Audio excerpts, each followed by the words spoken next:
Hello, আসসালামু আলাইকুম। Welcome to Sharif commerce academy. আজকে অনলাইনে ক্লাস হচ্ছে বিবিএ ফোর্থ ইয়ার অ্যাকাউন্টিং ডিপার্টমেন্টে অ্যাডভান্স অ্যাকাউন্টিং টু এই সাবজেক্টে চ্যাপ্টার নাম্বার থ্রিকে আমরা দুইটা পার্টে ভাগ করছি, একটা 3.1 আর একটা 3.2। আজকে আমরা করব 3.1 বিজনেস কম্বিনেশন ব্র্যাকেটে হোল্ডিং কোম্পানি। এই চ্যাপ্টার আজকে হচ্ছে আমাদের ফার্স্ট লেকচার। তো এই চ্যাপ্টারটা মূলত আমরা হোল্ডিং কোম্পানি নামেই জানব। তো এই চ্যাপ্টারের ক্ষেত্রে জাতীয় বিশ্ববিদ্যালয় যে সিলেবাস বন্টন করে দিছে, এই সিলেবাস আলোকে টোটাল এই চ্যাপ্টারকে আমরা দুইটা ফরম্যাটে ভাগ করছি। একটা ফরম্যাট হচ্ছে consolidated balance sheet with dividend, অর্থাৎ যখন ডিভিডেন্ড থাকবে তখন আমরা ব্যালেন্স শিট করব, সমন্বিত উদ্বৃত্তপত্র করব। আরেকটা হচ্ছে consolidated balance sheet without dividend, অর্থাৎ যখন ডিভিডেন্ড থাকবে না তখন আমরা ব্যালেন্স শিট করব।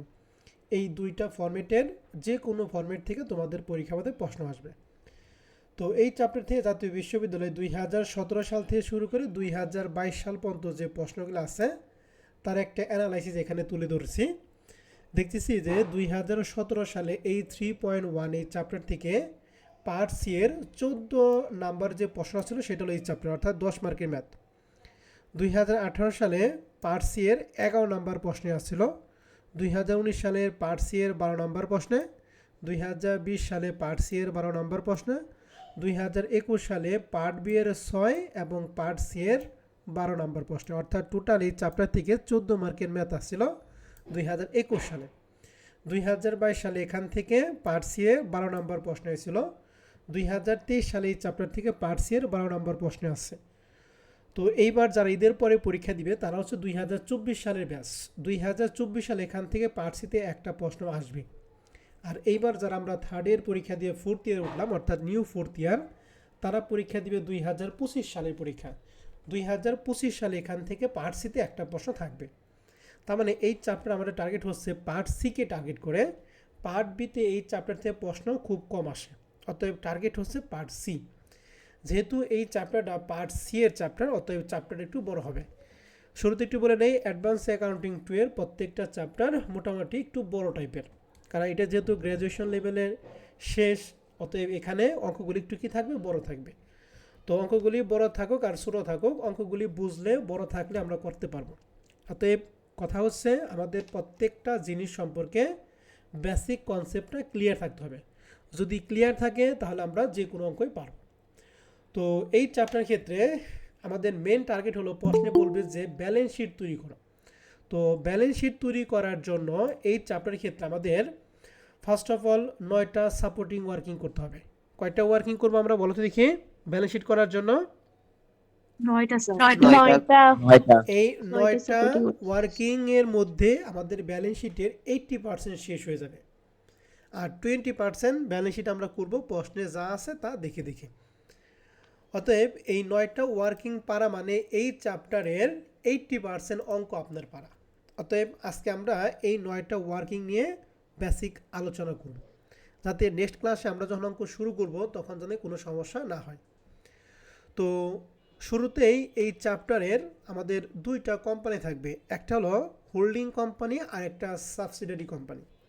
এখন হোল্ডিং কোম্পানি কি আর সাবসিডিয়ারি কোম্পানি কি সেটা আগে আমরা জেনে নেই। মনে করো দুইটা কোম্পানি, একটা এক্স আর একটা ওয়াই। এই এক্স কোম্পানি ওয়াই কোম্পানিকে যদি পারচেস করে, তাহলে এক্স কাকে ক্রয় করছে বলো দেখি? ওয়াই কে। তাহলে যে কিনবে সে হচ্ছে হোল্ডিং কোম্পানি, আর যাকে ক্রয় করবে সে হচ্ছে সাবসিডিয়ারি কোম্পানি। মনে থাকবে? জি স্যার। তাহলে ক্রেতা কোম্পানি হচ্ছে হোল্ডিং আর বিক্রেতা কোম্পানি কি বলো দেখি? সাবসিডিয়ারি। আর মনে রাখবেন, হোল্ডিং এবং সাবসিডিয়ারি কোম্পানির মধ্যে আমাদের সম্পর্ক হতে হলে কমপক্ষে হোল্ডিং কোম্পানিকে সাবসিডিয়ারি কোম্পানি 51% শেয়ার ক্রয় করতে হবে। কত পার্সেন্ট শেয়ার বলো দেখি? 51%।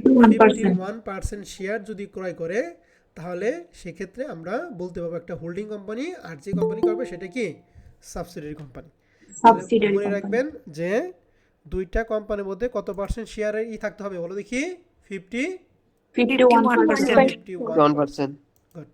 এবার আসি আমরা যে হোল্ডিং কোম্পানি এই সাবজেক্টের ক্ষেত্রে যে 9টা ওয়ার্কিং করব। এই 9টা ওয়ার্কিংগুলো আমরা এক নজর দেখব, এরপর আমরা আলোচনা করব। শুরুতেই আমরা 1 নম্বর ওয়ার্কিংয়ে করব হচ্ছে ডেট অফ অ্যাকুইজিশন, অর্থাৎ যে তারিখে এই হোল্ডিং কোম্পানি সাবসিডিয়ারি কোম্পানি ক্রয় করবে ওই তারিখটাকে আমরা বলবো হচ্ছে ডেট অফ অ্যাকুইজিশন। তাহলে ডেট অফ অ্যাকুইজিশন কি? হোল্ডিং কোম্পানি যে তারিখে সাবসিডিয়ারি কোম্পানি কি করবে বলো দেখি? পারচেজ ক্রয় করবে। তাহলে 1 নাম্বার ওয়ার্কিং জাস্ট এটুকুই। এবার 2 নাম্বার ওয়ার্কিং আমরা করব proportion of holding and subsidiary limit, অর্থাৎ হোল্ডিং কোম্পানি এবং সাবসিডিয়ারি কোম্পানির প্রপোর্শন মানে অনুপাত বের করব। অ্যান্ড অনুপাতটা আমরা বের করব কিভাবে? That is question. অনুপাতটা বের করার সিস্টেম হচ্ছে, আমি একটা উদাহরণ দেই। যেমন সাবসিডিয়ারি কোম্পানি 2000 শেয়ার আছে, এই 2000 শেয়ারের মধ্যে হোল্ডিং কোম্পানি 1400 শেয়ার ক্রয় করে নিছে। তাহলে বলতো এই 2000 মধ্যে হোল্ডিং কোম্পানি শেয়ার ক্রয় করছে কয়টা? 1400। তাহলে 2000 মধ্যে হোল্ডিং যদি 1400 কিনে, তাহলে সাবসিডিয়ারি কোম্পানির শেয়ার রইল কয়টা এখন বর্তমানে? 600। তাহলে অনুপাতটা হবে হোল্ডিং কোম্পানি 1400 আর সাবসিডিয়ারি কোম্পানি কত বলো দেখি? 600। তাহলে এই অঙ্কে অনুপাত হবে 1400 ইস টু কত? 600। এখন এখান থেকে আমরা একটু কাটাকাটি করতে পারবো। এই 2টা শূন্য, এই 2টা শূন্য কাটা, তাহলে এখানে থাকবে 14 আর এখানে কত? 6। তাহলে এটাকে যদি আমরা আবার 2 দিয়ে কাটি, তাহলে এই পাশে হবে 7 আর ওই পাশে কত হবে বলো দেখি? 3। তাহলে এই অঙ্কে আমাদের proportion of holding and subsidiary limited হবে 7:3। কথা বুঝতে পারছি? জি স্যার। তাহলে মোট শেয়ারের মধ্যে যতগুলো শেয়ার ক্রয় করবে সেটা হলো হোল্ডিং এর অংশ, আর অবশিষ্ট যেটা থাকবে সেটা কার অংশ বলো দেখি? সাবসিডিয়ারি। হোল্ডিং এবং সাবসিডিয়ারি থেকে আমরা অনুপাতটা বের করে নিব। তাহলে আমি এই যে 2টা ওয়ার্কিং পড়াইলাম, এই 2টা ওয়ার্কিংকে আমরা বুঝতে পারছি? জি স্যার। ওকে। এবার 3 নাম্বার ওয়ার্কিং আমরা করব। 3 নাম্বার ওয়ার্কিং আমরা করব হচ্ছে calculation of current year profit, অর্থাৎ চলতি বছরের যে প্রফিট এটা আমরা ক্যালকুলেশন করব। এই কারেন্ট ইয়ার প্রফিটটা আমরা বের করব, লেখা আছে অনলি ফর সাবসিডিয়ারি কোম্পানি, অর্থাৎ এই কারেন্ট ইয়ার প্রফিটটা আমরা শুধুমাত্র বের করব সাবসিডিয়ারি কোম্পানির জন্য। Holding company current year profit নিয়ে আমাদের কোনো টেনশন করা দরকার নাই। কথা ক্লিয়ার? জি স্যার। কারেন্ট ইয়ারের প্রফিটটা বের করা খুব সহজ টেকনিক, যেটা আমরা প্রশ্নের থেকে বোঝাবো। এটা খুবই মজার একটা জিনিস যেটা প্রশ্নের থেকে বোঝানো যাবে। আসেন তাহলে আমরা একটু অঙ্ক দেখিয়ে আসি কারেন্ট ইয়ার প্রফিটটা আমরা কীভাবে করব। অনেকে এটার একটু কনফিউশন থাকে, তো আমরা একটা অঙ্ক দেখি, হ্যাঁ, তারপর আমরা আবার বাদ বাকি চলে যাব না। প্রথম যে অঙ্কটা দেখতেছেন, এই অঙ্কটা হচ্ছে 2020 সালে অ্যাডভান্স অ্যাকাউন্টিং 2তে বার্ষিকতে আসছিল। এখানে বলেই দিছে liability holding limited, subsidy limited, asset holding limited, subsidy limited. তো এখানে সব আইটেম পড়া দরকার নাই, আমরা কারেন্ট ইয়ার প্রফিটের জন্য যেটুকু দরকার আমরা অতটুকুই দেখব, আর বাদ বাকিগুলো আমরা পরে দেখব। তো কারেন্ট ইয়ার প্রফিট বের করার জন্য আমাদের লাগবে প্রফিট অ্যান্ড লস অ্যাকাউন্ট। তো প্রফিট অ্যান্ড লস অ্যাকাউন্ট দেখেন, দায় পাশে একটা দিয়ে আছে, সম্পদ পাশে একটা দিয়ে আছে।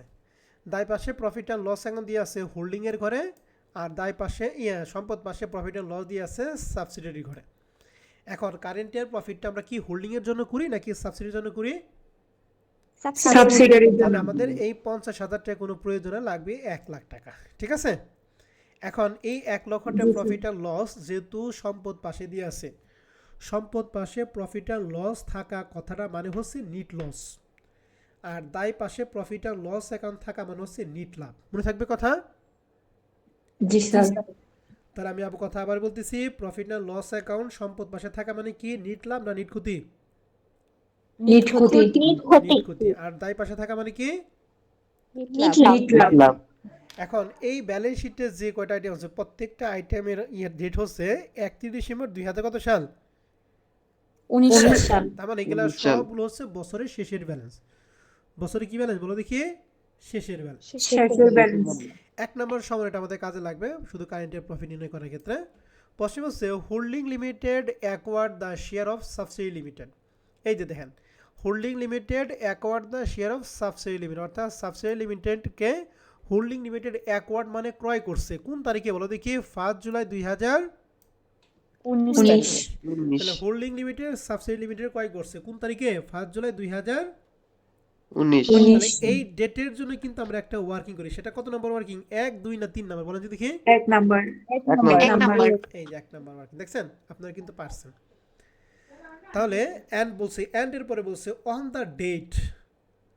দ্য ডেট মানে ওই 1 জুলাই 2019 সালে কি বোঝানো হয়েছে the profit and loss account was a debit balance of taka 1,60,000 বলছে এই 1 জুলাই 2019 তারিখেই প্রফিট অ্যান্ড লস অ্যাকাউন্টের ডেবিট ব্যালেন্স দিয়ে আছে 1,60,000 টাকা এন্ড প্রফিট অ্যান্ড লস অ্যাকাউন্টের ডেবিট ব্যালেন্স মানে নিট ক্ষতি আর ক্রেডিট ব্যালেন্স মানে নিট লাভ মনে থাকবে জি স্যার প্রফিট অ্যান্ড লস অ্যাকাউন্টের ডেবিট ব্যালেন্স মানে কি নিট ক্ষতি আর ক্রেডিট ব্যালেন্স মানে কি নিট লাভ নিট লাভ তাহলে দেখেন এটা হলো 1 জুলাই 2019 আর এটা হলো ডিসেম্বর 31 2019 তাহলে এই দুইটার মধ্যে ওপেনিং কোনটা বলেন তো দেখি বক্সেরটা নাকি এই যে নিচে সমন্বয় এটা 1,60,000 নিচে সমন্বয় এটা এই নিচে সমন্বয়টা তাহলে দেখেন সমন্বয় 1,60,000 টাকা এটা কি লাভের টাকা না লসের টাকা লসের টাকা লসের টাকা লসের টাকা আর এই যে ব্যালেন্স শিটে যে 1 লাখ টাকা দিছে এটা কি লাভের টাকা না লসের টাকা লসের টাকা লসের টাকা এখন আসেন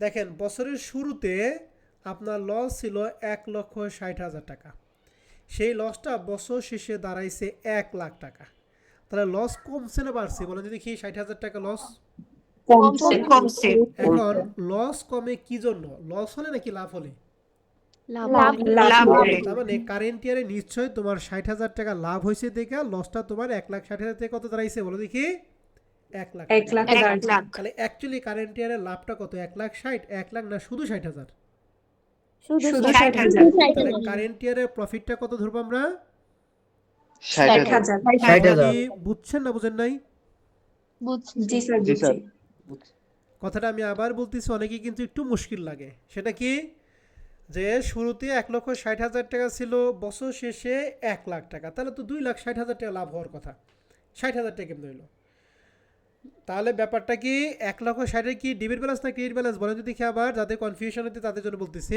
ডেবিট ব্যালেন্স ডেবিট ব্যালেন্স মানে কি ক্ষতি ডেবিট ব্যালেন্স মানে কি ক্ষতি নিট ক্ষতি তাহলে বছরের শুরুতে ক্ষতি ছিল 1,60,000 সেই ক্ষতিটা বছর শেষে দাঁড়াইছে 1 লাখ টাকায় তাহলে 60,000 টাকা ক্ষতি কমছে তাহলে লস কমে কি জন্য লাভ হলে তাই তো জি স্যার জি স্যার তাহলে কত টাকা লাভ হয়েছে বলো তো কারেন্ট ইয়ারে 60,000 টাকা তাহলে আশা করি কারেন্ট ইয়ার প্রফিটটা আমরা এরকম ভাবে বের করতে পারবো না জি স্যার পারবো ওকে তাহলে আমাদের তিনটা ওয়ার্কিং করলাম date of acquisition proportion of holding and subsidy limited 3 নম্বরে calculation of current year profit শেষ এবারে 4 নম্বর ওয়ার্কিং আমরা শিখব হচ্ছে শর্টকাটে বলবো প্রি অ্যাকুইজিশন প্রফিট বলার দরকার নাই আমরা বলবো ক্যাপিটাল প্রফিট কি প্রফিট বলো দেখি ক্যাপিটাল প্রফিট ক্যাপিটাল প্রফিট হচ্ছে রেভিনিউ প্রফিট এখন ক্যাপিটাল প্রফিট নির্ণয় করব কিভাবে ক্যাপিটাল প্রফিট ব্র্যাকেটে লেখা আছে বোথ কোম্পানি অর্থাৎ এখানে হোল্ডিং এবং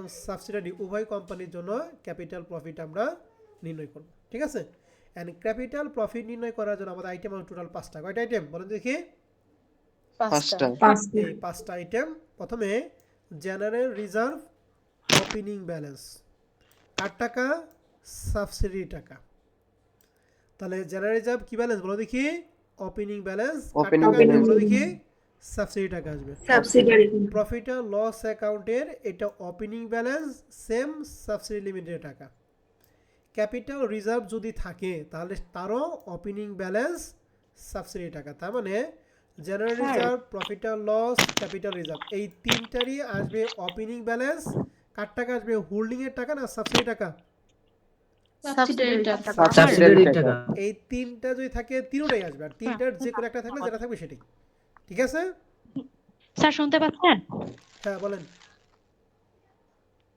স্যার আমার ওই যে প্রশ্নটা দেখতে পাচ্ছি না স্ক্রিনে স্যার সবাই কি স্ক্রিনে দেখতেছো জি স্যার তাহলে ম্যাডাম তুমি একটু লিভ নিয়ে নতুন করে জয়েন করো হ্যাঁ ম্যাডাম আশা করি সমস্যার সমাধান হবে ঠিক আছে স্যার ঠিক আছে জি স্যার জি ম্যাডাম তাহলে ও জয়েন করুক আমরা একটু ওয়েট করি তাহলে প্রথমে যে তিনটা আইটেম এই তিনটা আইটেমের কি ব্যালেন্স ওপেনিং ব্যালেন্স আসবে না ক্লোজিং ব্যালেন্স আসবে ওপেনিং ব্যালেন্স ওপেনিং ব্যালেন্স আসবে কোন কোম্পানির সাবসিডিয়ারি কোম্পানি সাবসিডিয়ারি কোম্পানি। এই তিনটার সাথে আমাদের যোগ করব সম্পত্তির একটা আন্ডার ভ্যালু আছে আর একটা কি ওভার ভ্যালু আছে। আন্ডার ভ্যালু মানে কি সম্পত্তি কম লেখা, আর ওভার ভ্যালু মানে হচ্ছে সম্পত্তি বেশি লেখা। যদি আন্ডার ভ্যালু অফ অ্যাসেট এটা সমানে থাকবে, যদি আন্ডার ভ্যালু অফ অ্যাসেট থাকে অর্থাৎ যদি কম লেখে তাহলে তাকে যোগ করব, আর যদি বেশি লেখে তাহলে তাকে কি করব বলো দেখি, বিয়োগ করব। বিয়োগ করব। তাহলে ক্যাপিটাল প্রফিট নির্ণয় করার জন্য আমাদের টোটাল 5টা আইটেম আসবে। এর মধ্যে জেনারেল রিজার্ভ, ক্যাপিটাল রিজার্ভ এবং কি বলো দেখি, profit and loss account, profit and loss under value of asset, over value of এই অ্যাসেট। তিনটারই ওপেনিং ব্যালেন্স সাবসিডিয়ারি কোম্পানি নাকি। এর সাথে আসবে আন্ডার ভ্যালু অফ জি, sir. Asset, over value of asset. Under value থাকলে যোগ করব, ওভার ভ্যালু থাকলে কি করব, বিয়োগ করব। বিয়োগ করব। এটা যোগ বিয়োগ করবে। যে টাকাটা হবে এই টাকাটা হচ্ছে আমরা হোল্ডিং এর মধ্যে ভাগ করব, সাবসিডিয়ারির মধ্যে ভাগ করব। কিভাবে ভাগ করব, ওই যে 2 নাম্বার স্টেপে যে আমরা অনুপাত বের করব, ওই অনুপাতে মনে করো এখানে যোগ বিয়োগ করে আমাদের হবে হচ্ছে 50,000 টাকা সাপোজ। আর আমরা রেশিওটা উদাহরণের মাধ্যমে দেখেছিলাম 7:3। তাহলে 50,000 কে এই দুইটা যোগ করে কত হয় 10। তাহলে 50,000 কে 10 দ্বারা ভাগ করব, হোল্ডিং এর জন্য 7 দ্বারা গুণ। সাবসিডির ক্ষেত্রে 50,000 কে 10 দ্বারা ভাগ, সাবসিডির ক্ষেত্রে কয় দ্বারা গুণ করব, 3 দ্বারা। এরকম ভাবে আমরা হোল্ডিং এবং সাবসিডি টাকাটা বের করে নিব। ঠিক আছে। জি স্যার। তাহলে একজন আমাকে বলেন ক্যাপিটাল প্রফিট নির্ণয় করার ক্ষেত্রে 5টা আইটেম আছে, 5টা আইটেমগুলি কি কি একজন বলবেন। General reserve, profit and loss account, তারপর ক্যাপিটাল রিজার্ভ, আর হচ্ছে এগুলোর ওপেনিং ব্যালেন্স, আর আন্ডার ভ্যালু অফ অ্যাসেট যোগ, ওভার ভ্যালু অফ অ্যাসেট বিয়োগ। ওকে, ওই উপরে তিনটারই কার টাকা, হোল্ডিং এর টাকা না সাবসিডি টাকা, সাবসিডিয়ারি টাকা। সাবসিডি টাকা। ওকে, থ্যাংক ইউ ম্যাডাম। তাহলে ক্যাপিটাল প্রফিট চলে গেল। এবার 5 নাম্বার আমরা শিখবো হচ্ছে রেভিনিউ প্রফিট। মনে রাখবেন সবসময় রেভিনিউ প্রফিটটা করার জন্য আমাদের সবসময় ওয়ার্কিং 3-এ তাকাইতে হবে। ইহে থাকা বলো দেখি, ওয়ার্কিং 3-এ। ওয়ার্কিং 3-এ যদি কারেন্ট ইয়ার প্রফিট হয় তাহলে আমরা বের করব রেভিনিউ প্রফিট। যদি কোনো ক্রমে কারেন্ট ইয়ার লস হয়ে যায় তাহলে আমরা বের করব রেভিনিউ লস। মনে থাকবে। জি স্যার। তাহলে কারেন্ট ইয়ারে প্রফিট, কারেন্ট ইয়ারে যা হবে ওইটাই হচ্ছে রেভিনিউ প্রফিট। লাভ হলে যদি লস হয় তাহলে এটা কি রেভিনিউ লস। এই যে লিখছি কারেন্ট ইয়ার প্রফিট ব্র্যাকেটে কি লিখছি W3, মানে ওয়ার্কিং 3-তে যা পাবো সেটাই টাকা, এবং ওই টাকাকে হোল্ডিং এবং সাবসিডির মধ্যে কি করতে হবে বলো দেখি, বন্টন করতে হবে। ঠিক আছে। তাহলে রেভিনিউ প্রফিটটা করার জন্য আমাদের কত নাম্বার ওয়ার্কিং এ তাকাইতে হবে, 3 number. 3 number working. Number working. Good. তাহলে আপনাদের 5টা ওয়ার্কিং শেষ। এবার আমরা 6 নাম্বার ওয়ার্কিং এর দিকে দেখব। সেটা হচ্ছে মাইনরিটি ইন্টারেস্ট। মাইনরিটি ইন্টারেস্টটা বের করব শুধুমাত্র আমরা সাবসিডি লিমিটের জন্য। কার জন্য বলো দেখি, সাবসিডিয়ারির জন্য। এই সাবসিডিয়ারির জন্য আমরা মাইনরিটি ইন্টারেস্ট বের করব। এটা বের করার নিয়ম হচ্ছে প্রথমে শেয়ার ক্যাপিটাল। আমরা যে উদাহরণ দিয়েছিলাম 2000 শেয়ারের মধ্যে হোল্ডিং কোম্পানির 1400 শেয়ার ছিল, আর সাবসিডিয়ারি কটা শেয়ার ছিল বলো দেখি, 400 শেয়ার। 600 ছিল নাকি। তাহলে শেয়ার ক্যাপিটাল বের করতে হবে নাম্বার অফ শেয়ার, মানে সাবসিডিয়ারি কোম্পানির যে কয়টা শেয়ার থাকবে ওইটা ইনটু প্রাইস পার শেয়ার, অর্থাৎ এক একটা শেয়ারের দাম। ওই দুইটা গুণ করলে আমরা কি পাবো, শেয়ার ক্যাপিটাল পাবো। কোন কোম্পানির জন্য, সাবসিডিয়ারির জন্য। ঠিক আছে স্যার এবং ম্যাডামরা। জি স্যার। এরপরে 4 নাম্বার ওয়ার্কিং এ আমরা ক্যাপিটাল প্রফিট যদি বের করি তাহলে সেটা যোগ করব রেভিনিউ প্রফিট। যদি ক্যাপিটাল প্রফিট যদি বের করি তাহলে যোগ, যদি ক্যাপিটাল লস হয় তাহলে সেটা কি করব, বিয়োগ করব। 5 নাম্বার ওয়ার্কিং এ রেভিনিউ প্রফিট যদি হয় তাহলে সেটা যোগ, যদি রেভিনিউ লস হয়ে যায় তাহলে সেটা কি, বিয়োগ। এক কথায় প্রফিট হলে যোগ, লস হলে কি, বিয়োগ। আর একটা হচ্ছে ইন্টারিয়াম ডিভিডেন্ড। এই ইন্টারিয়াম ডিভিডেন্ড মানে অন্তর্বর্তীকালীন লভ্যাংশ। এটা নরমালি থাকে না, যদি থাকে তাহলে অবশ্যই আমরা ইন্টারিয়াম ডিভিডেন্ডটা দিয়ে দিব। তাহলে মাইনরিটি ইন্টারেস্ট নির্ণয় করার ক্ষেত্রে নরমালি আসে 3টা জিনিস। কি কি, share capital, capital profit, revenue profit. Capital profit মানে হচ্ছে যদি লস হয় তাহলে লসটা বিয়োগ করব। রেভিনিউ প্রফিট মানে যদি রেভিনিউ লস হয় লসটা কি করব, বিয়োগ করব। ঠিক আছে। তাহলে একজন বলেন তো দেখি মাইনরিটি ইন্টারেস্ট আমরা কিভাবে বের করব। 3টা আইটেম আসবে কি কি,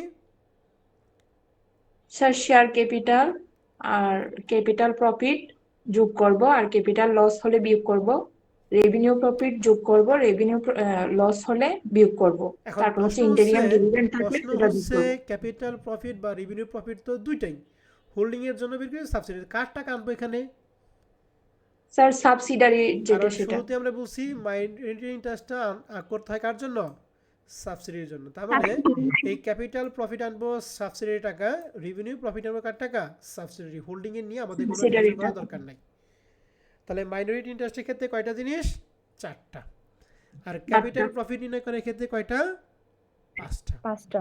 পাঁচটা।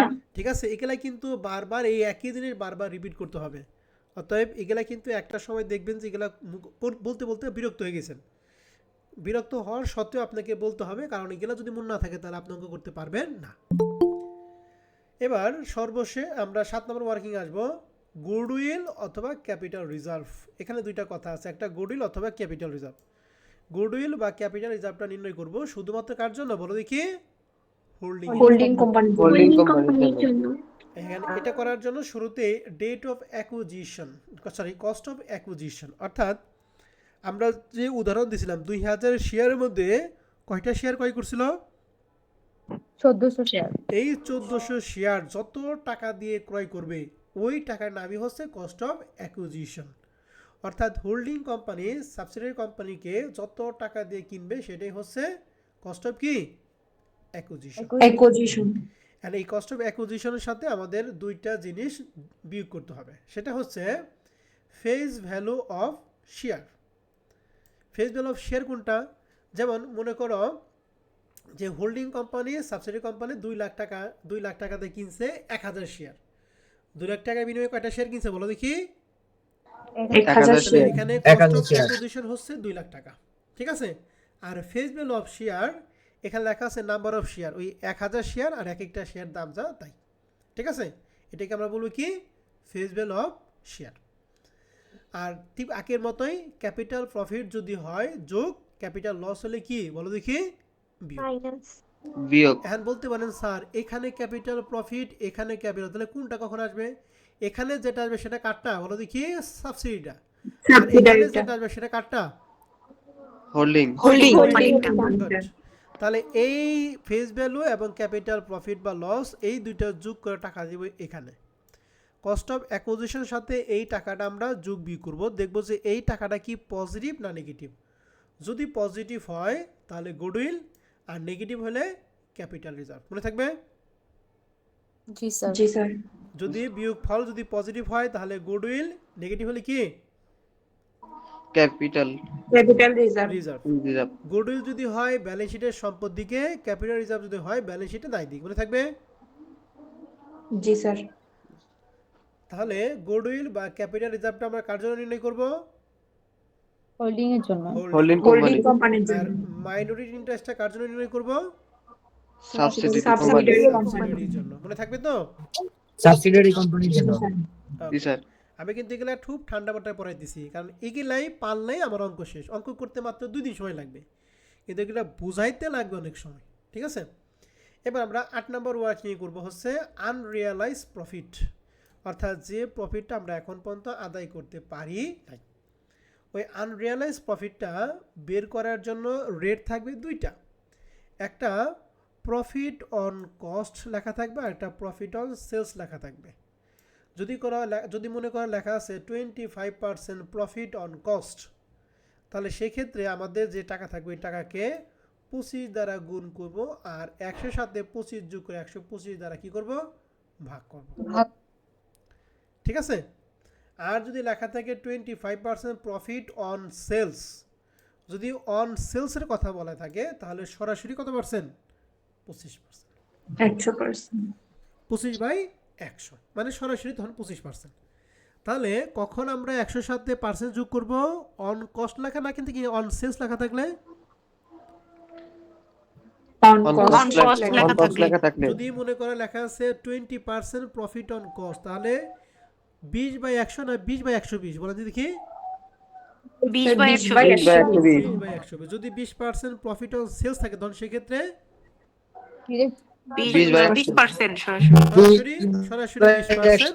সরাসরি 20% যে কথা 20/100 কি একই কথা ওকে, থ্যাংক ইউ। তাহলে এই আনরিয়ালাইজ প্রফিটটা আমাদের ক্লিয়ার। অ্যান্ড এই আনরিয়ালাইজ প্রফিট যেটা হবে এইটা যাবে দুই জায়গায়। কয় জায়গায় বলো দেখি? দুই জায়গায়। হোল্ডিং কোম্পানি আর হচ্ছে দুই subsidiary জায়গায়। company। এই আনরিয়ালাইজ প্রফিটটা দুই জায়গায় যাবে। এখন কোথায় কোথায় যাবে? এই আনরিয়ালাইজ প্রফিট প্রথমবার আসবে হচ্ছে 9 নম্বর ওয়ার্কিংয়ে কনসোলিডেটেড রিটেন আর্নিং নির্ণয় করার ক্ষেত্রে। প্রথমটা আসবে এখানে। আর 2 নাম্বারটা আনরিয়ালাইজ প্রফিটটা আসবে ব্যালেন্স শিটের সম্পদ পাশে স্টক থেকে বাদ যাবে। মনে থাকবে? তাহলে আনরিয়ালাইজ প্রফিটটা কয় জায়গায় আসবে? দুই জায়গায়। প্রথমবার 9 নম্বর ওয়ার্কিংয়ে কনসোলিডেটেড রিটেন আর্নিংয়ের সাথে আমরা বাদ দিব। দুই নাম্বারটা ব্যালেন্স শিটের সম্পদ পাশে কার সাথে বাদ দিব? স্টকের সাথে। স্টক থেকে বাদ দিব। মনে থাকবে স্যার এবং ম্যাডামরা? জি স্যার। জি স্যার। এখন জি স্যার। 9 নম্বর ওয়ার্কিং মানে সর্বশেষ ওয়ার্কিং কনসোলিডেটেড রিটেন আর্নিং। এটা নির্ণয় করব শুধুমাত্র হোল্ডিং কোম্পানির জন্য। কার জন্য বলো দেখি? হোল্ডিং কোম্পানির Holding জন্য। company। হোল্ডিং কোম্পানির জন্য। কিন্তু সাবসিডিয়ারি কোনো টাকা আসবে না।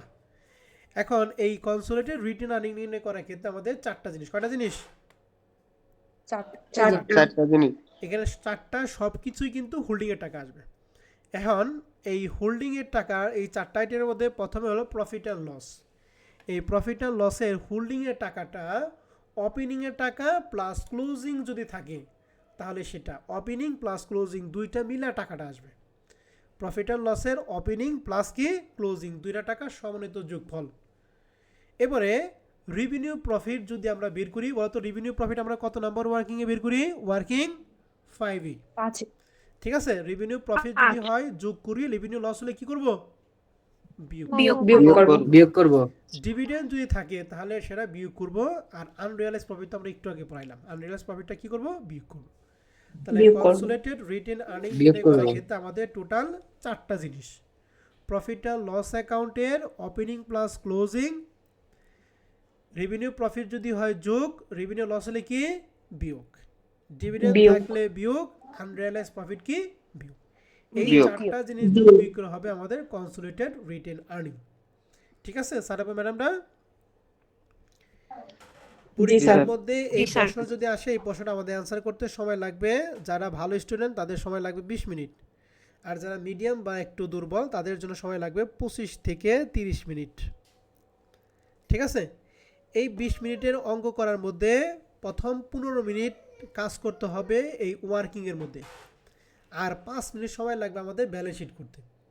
আর যাদের এই যে 25 মিনিট বা 30 মিনিট লাগবে তাদের জন্য 9টা ওয়ার্কিং করতে সময় লাগবে 20 মিনিট, আর ব্যালেন্স শিট করতে লাগবে 10 মিনিট বা 5 মিনিট। এর জন্য এই অঙ্কের মেন টার্গেট হচ্ছে ওয়ার্কিং পারা। ওয়ার্কিংগুলি যে অ্যাকুরেটভাবে পারবে ব্যালেন্স শিট তার কাছে পান্তাভাত। কারণ ব্যালেন্স শিট তো কিচ্ছু না, ব্যালেন্স শিট হলো ব্যালেন্স শিটে প্রশ্নের যে ব্যালেন্স শিট থাকবে ওই ব্যালেন্স শিটে দেখে দেখে জাস্ট লেখা, আর কিচ্ছু না। কিন্তু ওয়ার্কিংগুলি হচ্ছে আমাদের মেন টার্গেট। ঠিক আছে? তাহলে আমরা আজকে কয়টা ওয়ার্কিং করলাম বলো দেখি? 9টা। এই 9টা। 9টা ওয়ার্কিং নেক্সট ক্লাসে 9টা ওয়ার্কিং একবার টনটনা করবা। মুখস্থ করার দরকার নাই, বারবার পড়লেও অটো মনে পড়বে। আমি জানি ধরার সাথে সাথে আমি যখন অঙ্ক করব তখন বলবো যে বলো তো দেখি ক্যাপিটাল প্রফিট নির্ণয় করার ক্ষেত্রে কয়টা জিনিস আসে? 5টা জিনিস। এই 5টা জিনিস কী কী আপনাকে যে কোনো একজন বলবেন, এরপর আমি প্রশ্ন থেকে দেখাবো। দেখেন এই যে পড়ছিলেন ক্যাপিটাল রিজার্ভ, জেনারেল রিজার্ভ, তারপরে profit and loss, under value of asset, over value of asset. যখন একজন বলতে পারবেন তখন আমি ওগুলো প্রশ্ন থেকে দেখাতে পারবো। আর যদি এগুলো আপনি মনেই না থাকে তাহলে তো অঙ্কে থেকে দেখিয়ে কোনো লাভ হবে না। ঠিক আছে? জি স্যার। এই জন্য আপনাদের কাজ জি, স্যার। হচ্ছে যে এই 9টা ওয়ার্কিং যে আমি পড়ালাম এই 9টা ওয়ার্কিংগুলি সুন্দর করে A to Z বেসিক সহকারে আপনাদের পড়তে হবে এবং মনে রাখতে হবে। যদি পড়েন অঙ্ক করতে আমার সময় লাগবে মাত্র 10 থেকে 12 মিনিট। ঠিক আছে? তাহলে আপনাদের আগামী ক্লাসে কাজ হচ্ছে এই 9টা ওয়ার্কিংগুলি ভালো করে পড়া। এরপরে আমি যে কাজটা দেবো সেটা হচ্ছে ডিভিডেন্ড রিলেটেড অঙ্কটা। ডিভিডেন্ডের ক্ষেত্রে ডিভিডেন্ডের ম্যারপাস, এই ডিভিডেন্ডের আইটেমটা পোস্টিংটা দিয়ে দিয়ে বুঝবে। ডিভিডেন্ড যদি থাকে ডিভিডেন্ড পোস্টিংটা যে দিয়ে পারবে সেই হচ্ছে অঙ্ক পারবেন। অতএব এই ডিভিডেন্ডটা নিয়ে আমি একটু পরে দেবো, এটা আপনারা একটু পরে নেবেন। ডিভিডেন্ড দুই রকম হয়। একটা হলো বিগত বছরের ডিভিডেন্ড যদি চলতি বছর পরিশোধ করে, অর্থাৎ মনে করো 2000, এটা হলো 2026 সাল, 2025 সালের ডিভিডেন্ড যদি 2026 সালে পরিশোধ করে তাহলে সেক্ষেত্রে একরকম ট্রিটমেন্ট। আরেকটা আছে 2 নম্বর আছে চলতি বছর ডিভিডেন্ড যদি চলতি বছর অর্থাৎ 2026 সালের ডিভিডেন্ড যদি 2026 সালে দেয় তাহলে সেক্ষেত্রে আরেক রকম ট্রিটমেন্ট। ঠিক আছে, তো প্রথমটা লেখা আছে বিগত বছরের ডিভিডেন্ড যদি চলতি বছর পরিশোধ করে তাহলে সেক্ষেত্রে এটা কাজ হচ্ছে 3টা। কটা কাজ বলো দেখি? 3টা। আর তিনটা। চলতি বছরের ডিভিডেন্ড যদি চলতি বছর পরিশোধ করে তাহলে সেক্ষেত্রে কাজ কয়টা? 3টা। উভয় ক্ষেত্রে 3টা কাজ, কিন্তু কাজগুলি কি ভিন্ন। প্রথম কাজটা দুইটার ক্ষেত্রে কমন। লেখা আছে প্রথমে ডিভিডেন্ডের মোট টাকা প্রারম্ভিক লাভের সাথে, অর্থাৎ ওই যে জানুয়ারি 1 তারিখে বা আমরা যে প্রশ্ন দেখেছিল কি ওপেনিং ব্যালেন্স ছিল কি জুলাই 1, 2019 সালে কত টাকা ডিভিডেন্ড ব্যালেন্স ছিল? 1,60,000 ছিল না? 1,60,000। ওইটাই হচ্ছে প্রারম্ভিক লাভ। জি ওই স্যার। লাভের সাথে আমরা কি করব? বিয়োগ করব। তাহলে প্রথমে ডিভিডেন্ডের মোট টাকা প্রারম্ভিক লাভের সাথে কি করব বলো দেখি? বিয়োগ বিয়োগ করব। বিয়োগ বিয়োগ করব। প্রথম কাজ এটা চলতি বছরটা চলতি বছর, বিগত বছর চলতি বছর, উভয় ক্ষেত্রে একই কাজ। এরপরে ডিভিডেন্ডের যে মোট টাকা এই টাকার দুইটা পার্ট হবে, একটা হোল্ডিং অংশ, একটা কি সাবসিডিয়ারি অংশ। ঠিক আছে, এখন বিগত বছরটা যখন চলতি বছর দিবে তখন সাবসিডিয়ারি অংশের কোনো কাজ নাই, সাবসিডিয়ারি অংশের কোনো কাজ নাই, শুধুমাত্র হোল্ডিংয়ের অংশটুকু। তো লেখা আছে ডিভিডেন্ডের মোট টাকা হোল্ডিংয়ের অংশ, হোল্ডিংয়ের যে টাকাটা পাবে এই টাকাটা গুডউইল বা ক্যাপিটাল রিজার্ভ নির্ণয় করার ক্ষেত্রে আমরা যোগ করব, আর রিটার্ন নির্ণয় করার ক্ষেত্রে আমরা বিয়োগ করব। মনে থাকবে? জি স্যার। তাহলে কথাটা আমি আবার বলতেছি, প্রথমে ডিভিডেন্ডের মোট টাকাটা আমরা প্রারম্ভিক লাভের সাথে কি করব? বিয়োগ করব। এবার বিয়োগ ডিভিডেন্ডের করব। মোট টাকার হোল্ডিং এর যে পার্টটুকু এটা আমরা গুডউইল বা ক্যাপিটাল রিজার্ভ নির্ণয় করার ক্ষেত্রে যোগ, আর রিটার্ন নির্ণয় করার ক্ষেত্রে কি করব? বিয়োগ বিয়োগ করব। বিয়োগ করব। এই যারা পড়লাম এটা হলো বিগত বছর ডিভিডেন্ড যদি চলতি বছর দেয় তাহলে সেক্ষেত্রে, ওকে? জি স্যার। জি স্যার। আর চলতি বছর ডিভিডেন্ড যদি চলতি বছরে দেয় তাহলে সেই ক্ষেত্রে যে কাজটা সেটা হচ্ছে প্রথমে ডিভিডেন্ডের মোট টাকা প্রারম্ভিক লাভের সাথে আমরা কি করে বিয়োগ করবো, এটা আগের টাইম। এবং ডিভিডেন্ডের মোট টাকার এখানে হোল্ডিংয়ের অংশ আসবে, সাবসিডির অংশ আসবে। তাহলে ডিভিডেন্ডের মোট টাকার হোল্ডিংয়ের অংশটুকু রিটার্ন নির্ণয় করার ক্ষেত্রে কি যোগ, যোগ করতে আর হবে। সাবসিডির অংশটুকু মাইনরিটি ইন্টারেস্ট নির্ণয় করার ক্ষেত্রে কি যোগ। ঠিক আছে, তাহলে যোগ বোঝা গেল করতে কি হবে। চলতি বছর ডিভিডেন্ড যদি চলতি বছর দেয় তাহলে এক্ষেত্রে হোল্ডিং অংশ আসবে, সাবসিডির অংশ আসবে। ঠিক আছে স্যার এবং ম্যাডামটা? জি স্যার। জি স্যার। হোল্ডিং অংশটুকু রিটার্নের সাথে যোগ, আর সাবসিডি অংশটুকু কার সাথে যোগ? মাইনরিটি ইন্টারেস্টের সাথে। Minority interest এর সাথে যোগ। এখন তাহলে দুইটা কথা, দুইটা কথা বলবেন। প্রথম একজন বলেন বিগত বছর ডিভিডেন্ড চলতি বছর, তাহলে সেক্ষেত্রে কাজ কি? স্যার প্রথমে হচ্ছে ডিভিডেন্ডের টাকা প্রারম্ভিক লাভের সাথে লাভ থেকে বিয়োগ করতে হবে। তারপরে 2 নাম্বার স্টেপে ডিভিডেন্ডের মোট টাকার হোল্ডিং অংশটা আসবে, সাবসিডিয়ারি অংশটা আসবে না। হোল্ডিং এর অংশটা গুডউইল বা ক্যাপিটাল রিজার্ভের সাথে যোগ করতে হবে। তারপরে আর রিটেন আর্নিং নির্ণয়ে বিয়োগ করতে হবে। গুড। আরেকজন বলেন তো দেখি চলতি বছর ডিভিডেন্ড যদি চলতি বছর দেয় তাহলে সেক্ষেত্রে কাজ কি?